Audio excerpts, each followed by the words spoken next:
Le conte qui m'a touchée particulièrement, c'est L'Arbre sans fin de Claude Ponty. Il était une fois les contes. Les contes, comme leur nom l'indique, se racontent. Ou plutôt, ils se racontaient. Quand il n'y avait pas de télévision ni radio, quand tout le monde ne savait pas lire et qu'il n'y avait pas de livres partout. Alors, le soir, pour s'occuper, se divertir, se parler, les gens se retrouvaient ensemble et se racontaient des histoires autour du feu. Conte à rebours. Laetitia nous raconte son conte. Alors pour résumer l'histoire rapidement, c'est une histoire qui parle de deuil. Hippolène est presque grande et son père a décidé de lui apprendre tous les secrets de la chasse aux glousses. Ils habitent dans l'arbre sans fin. Au bout d'une branche, il y a toujours une autre branche. Grand-mère sait tout de l'arbre. Grand-mère meurt. L'arbre pleure. Hippolène se cache dans sa maison secrète.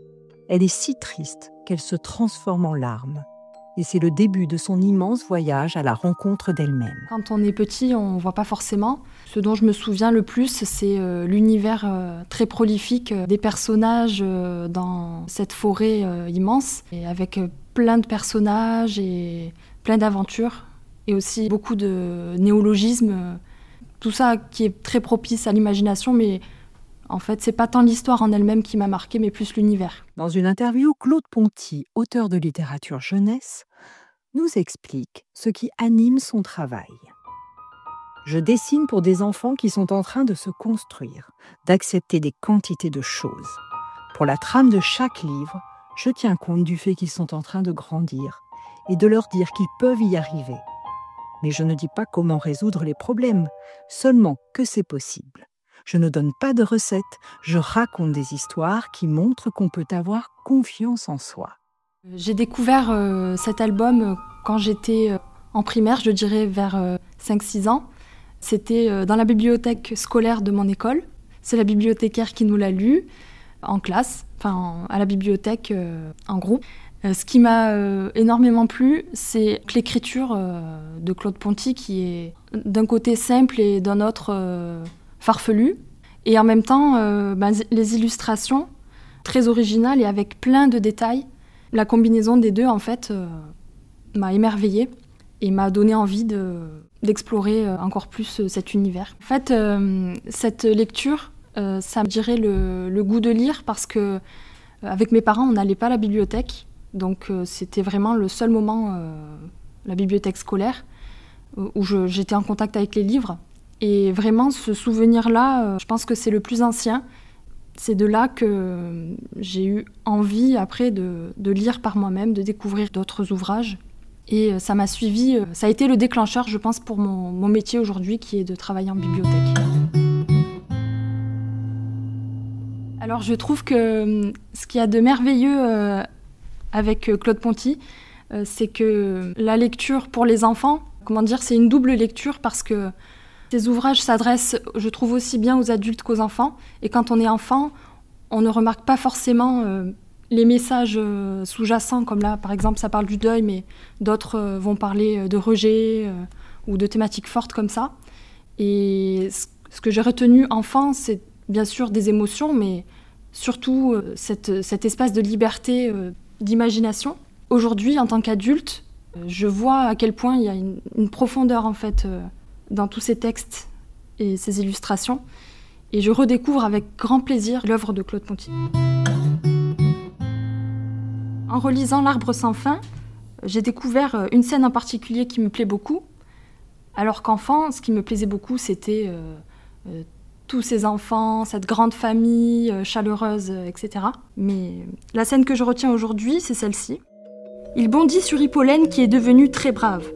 « Je n'ai pas peur de toi !» hurle Ortique. « Moi non plus, je n'ai pas peur de moi !» répond Hippolène. Ça tue aussitôt le monstre, qui se met à pourrir sur pied comme une vieille salade moisie. Hippolène grimpe entre les racines. Elle remonte chez elle. Je trouve que cette scène est très importante pour moi en tant qu'adulte en tout cas, car cette recherche de confiance en soi et d'affronter ses peurs, c'est quelque chose, je pense, qui nous suit et qu'on recherche tous plus ou moins à différents niveaux. Et en fait, c'est comme si, petite, quelque chose dans l'œuvre de Claude Ponty m'avait appelée, que je n'avais pas saisi sur le moment, et aujourd'hui, en fait, ça a du sens. Donc, c'est merveilleux. Alors, je trouve que les personnages de Claude Ponty sont marrants, d'apparence, et en même temps, il y a toujours une ressemblance avec nous, avec les humains, mais pas tout à fait. Et les autres personnages sont anthropomorphes, donc même une porte peut avoir une conscience, des désirs, des jambes, etc. Et en fait, je me retrouve dans les personnages plutôt dans leurs désirs et leurs besoins de lien entre eux que vraiment dans leur physique. Mais je trouve que le physique atypique n'est pas dérangeant, au contraire, permet aux enfants de s'identifier encore mieux peut-être. Je voudrais rajouter que souvent, Claude Ponty, soit son œuvre est adorée, soit détestée. Je trouve ça intéressant parce que c'est vrai que c'est tellement entier et authentique, je pense. On peut peut-être trouver des éléments de réponse à cette authenticité dans laquelle les enfants se reconnaissent lorsque Claude Ponty parle de sa vision dans le podcast À voix nue. Moi, je suis plutôt du côté le monde adulte est figé, le monde des enfants se construit en même temps qu'ils se construisent, et donc forcément il y a plein de choses qui vont pas dans le rapport entre les adultes et les enfants. Et je pense que la vision du monde des enfants en train de se fabriquer est plus importante pour eux que la vision que les adultes ont, et que malgré eux, j'espère, ils imposent aux enfants. Et je trouve que c'est ça qui est bien. Et si ça dérange, c'est aussi que ça a un intérêt. Voilà, Compte à rebours, c'est terminé pour aujourd'hui. Par le truchement de ma voix, vous avez entendu les propos de Claude Ponty, auteur de littérature jeunesse, qui répondait à une interview du journal Libération, ainsi qu'un extrait du podcast À voix nue sur France Radio. Pour la musique, le groupe Uburique dans son spectacle J'ai traversé l'arbre sans fin. Pour les morceaux de guitare, merci à Bertrand, Paolo et Geoffroy. Et bien évidemment à Laetitia, bibliothécaire, pour son témoignage.